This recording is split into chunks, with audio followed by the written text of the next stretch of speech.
اعوذ باللہ من الشیطان الرجیم بسم اللہ الرحمن الرحیم۔ معزز سامعین السلام علیکم ورحمۃ اللہ وبرکاتہ۔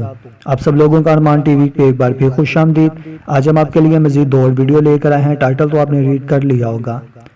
چلتے ہیں ہم اپنی ویڈیو کی طرف بڑھنے سے پہلے آپ ہمارے چینل کو سبسکرائب کر دیں اور گھنٹی کے بیل کو پریس کر دیں تاکہ میرے نئے آنے والی ویڈیو سب سے پہلے آپ کو ملے۔ بار بار پیشاب آنے کے علاج۔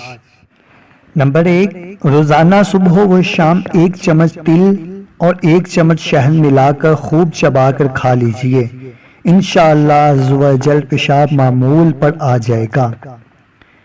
نمبر 3، روزانہ رات کو 3 بادام پانی میں بھگو دیجئے اور صبح چھلکے اتار کر نہار منہ کھا لیجئے۔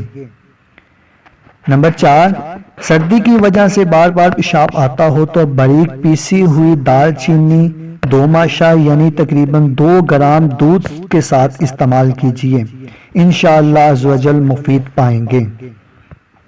چلتے ہیں ہم اپنی دوسری ویڈیو کی طرف، پیشاب رک کر آنے کے علاج۔ نمبر 1، مناسب مقدار میں مولی کا رس پینے سے پیشاب کھل کر آتا ہے۔ نمبر 2، تازہ چھاچھ میں گڑ ڈال کر پینے سے پیشاب کی رکاوٹ دور ہوتی ہے، بلکہ اگر پیشاب بند ہو گیا ہو تو یہ پینے سے انشاءاللہ عز و جل آ جائے گا۔ نمبر 3، الائچی اور سونٹ یعنی خشک ادرک تھوڑی سی ہم وزن پیس لیجئے، پھر نمک ملے ہوئے پانی میں ڈال کر پینے سے انشاءاللہ عز و جل پیشاب کھل کر آ جائے گا۔ اگر آپ کو میری یہ ویڈیو اچھی لگی ہو تو ویڈیو کو لائک، شیئر، کمنٹ ضرور کر دیں اور میرے چینل کو سبسکرائب کر دیں تاکہ میری مزید آنے والی ویڈیو آپ کو سب سے پہلے آپ کو ملے۔